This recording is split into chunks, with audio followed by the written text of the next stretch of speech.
Hello बच्चों, let's see the question. The question is the oxidation number of each terminal S atom in tetrathionate ion is +5 और +2.5.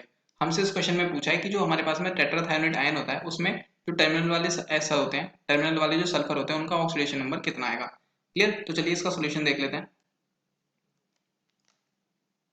अगर हम बात करें इस क्वेश्चन के की कॉन्सेप्ट की तो यहाँ पे की कॉन्सेप्ट क्या हो जाएगा, यहाँ पे की कॉन्सेप्ट हो जाएगा ऑक्सीडेशन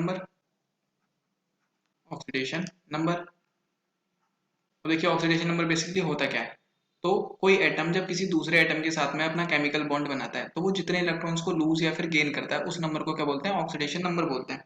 क्लियर? अब देखो हमसे क्वेश्चन में पूछा है, इसने टेट्राथायोनेट आयन में पूछा है. तो देखिए टेट्राथायोनेट का मॉलिक्यूलर फॉर्मूला क्या होता है, ये होता है हमारे पास में S4O6 2 माइनस. क्लियर? अब हमें क्या करना है, टर्मिनल वालों का बताना है. तो टर्मिनल वालों को बताने के लिए हमें इसकी स्ट्रक्चर बनानी पड़ेगी. तो देखो स्ट्रक्चर क्या होती है, इसकी स्ट्रक्चर होती है कुछ इस टाइप से, S double bond O double bond O. इस साइड में होता है यहाँ पे metal metal bond, sorry sulphur sulphur bond होता है यहाँ पे, सल्फर सल्फर बॉन्ड होता है साथ में. और यहाँ पे S डबल बॉन्ड O, इस साइड में ओपन नेगेटिव होता है और डबल बॉन्ड O. यहाँ पे भी एक ऑक्सीजन होता है, इसके पास में होता है नेगेटिव. ये होती है हमारे पास में टेट्राथायोनाइड आयन की स्ट्रक्चर.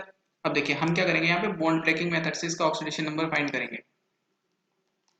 बॉन्ड ब्रेकिंग मेथड देखो क्या होता है. अब क्योंकि सल्फर और ऑक्सीजन में क्या है, इलेक्ट्रोनेगेटिविटी डिफरेंस होता है, ऑक्सीजन ज्यादा इलेक्ट्रोनेगेटिव है. तो अगर हम इस वाले बॉन्ड को ब्रेक करेंगे यहाँ से तो क्या आएगा, यहाँ पे देखो -1 चार्ज आएगा और सल्फर पे +1 चार्ज आएगा. ऐसे ही हम इन दोनों बॉन्ड को ब्रेक करेंगे तो यहाँ पे -2 चार्ज आएगा, यहाँ पे +2 चार्ज आएगा. सेम ऐसे ही हम इस वाले को ब्रेक करेंगे तो यहाँ पे +2 चार्ज आएगा, यहाँ पे -2 चार्ज आएगा.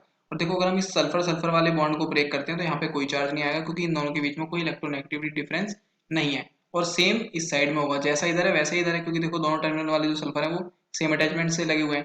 तो देखो हम इसको कैलकुलेट कर लेते हैं. यहाँ पे कितना हो गया, सल्फर के पास में जो टोटल चार्ज हो गया, सल्फर के पास में टोटल चार्ज कितना हो गया, +2 एंड +1. सो टोटल कितना हो गया, +5 हो गया. तो यहाँ से एस की जो ऑक्सीडेशन नंबर आ जाएगी वो +5 आ जाएगी. बोथ जिसमें ये दोनों जो टर्मिनल वाले सल्फर हैं इन दोनों की क्या होगी, +5 ऑक्सीडेशन नंबर होगा. और जो बीच में दे रखे हैं हमें ये एस और एस से बॉन्डेड है, इनका क्या हो जाएगा, 0 हो जाएगा, क्योंकि यहाँ पे कोई इलेक्ट्रोनेगेटिविटी डिफरेंस नहीं है. तो इन वाले सल्फर का क्या आएगा, 0 आएगा. और अगर हम बात करें इसमें एवरेज की, एवरेज ऑक्सीडेशन नंबर कितना आ जाएगा, तो ये कितना हो जाएगा, देखो 5 + 5 + 0 + 0 + 0 + 0.